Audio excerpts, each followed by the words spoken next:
don't know, I'm the coordinator for Sportivity. It's a cause which engage volunteers and kids into sports. So overall, I've been volunteering for the last 8 years. And during this 8 years, what I have discovered is that volunteering can be divided into 4 parameters or 4 segments. And my presentation will be helpful for the freshers. So any freshers, just like who are new to volunteering, just raise a noise. Okay, sir. Okay. It's handful of numbers. Great. Yeah. So my presentation will be very beneficial for them, and even for the those who are around a year old or 2 year old, and even for veteran volunteers. So, like I said, I divided volunteering into 4 parameters, into 4 P. So what are those 4 P? Priority, perseverance, patience, and payment. So what is priority? So what happens when you're new to volunteering? You go to random events, you try to understand, tend to absorb, try to contribute.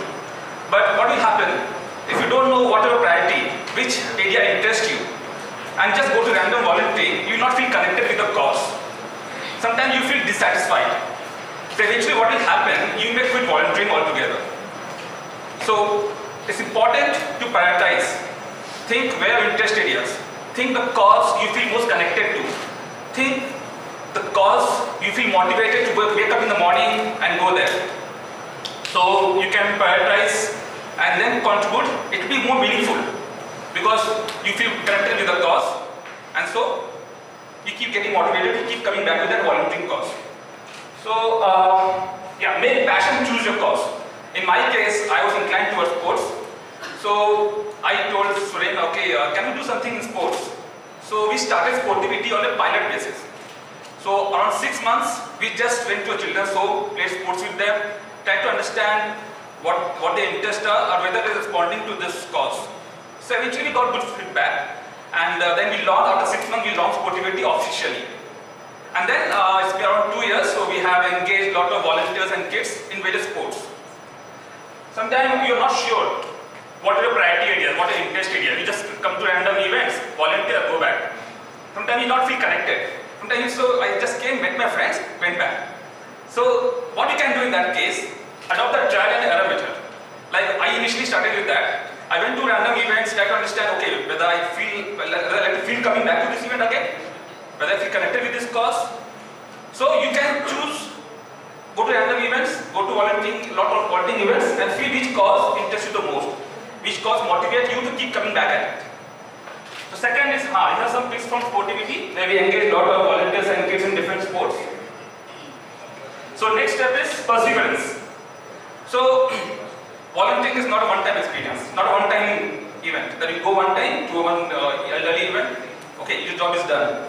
If you want to build a rapport, if you want to see, okay, you want to feel connected with the cause, you want to feel connected with your target, then you have to be consistent. You have to keep coming back at your target.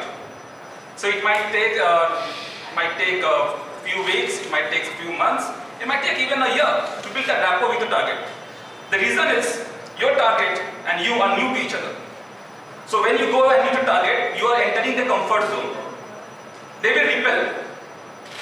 I don't know, they will understand why these volunteers keep coming back at us and disturb us. So eventually, when you keep coming back, keep meeting them, keep encouraging them to participate in the event, they will one day they'll say, "Chalo, yeah, let's participate. Let's give some encouragement to these volunteers. Let's have fun." So eventually, this will happen.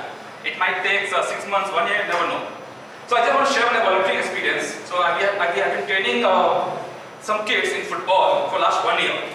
So initially when we started, the kids were very apprehensive. They were not interested in football. They wanted to play more of cricket.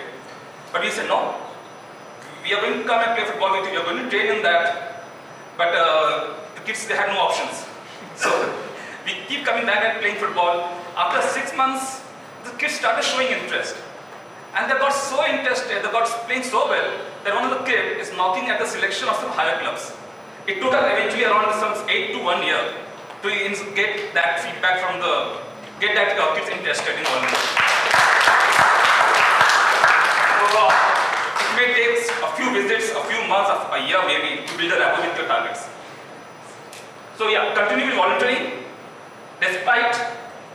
so you can expect the result unexpectedly. So you should have patience. Sometimes your target will respond unfavorably. They may abuse you even. So you should not retaliate. Adopt Gandhigiri. You ever heard that term Gandhigiri in Munna Bhai? If you get slapped in one cheek, show the other cheek. So don't retaliate. Just give a smile back and convey the message, yeah, I'm there with you. I'm going to stick with you. I'm not going to respond. I'm not going to retaliate. I'm going to spend time with you. I'm going to motivate you to engage with me in this event. Eventually, one day, the result will happen. Next, payment.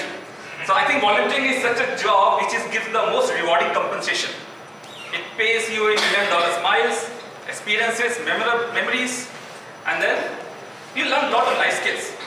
You learn how to coordinate, how to manage people, how to do the job in a team. So you learn a lot of things. Then you also make lifelong friends. So, and from lifelong friends, you never know, you can go on and become a married couple. So I'm a case in point.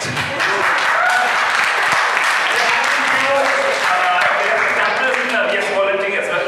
So you never know. So don't keep volunteering with that intention.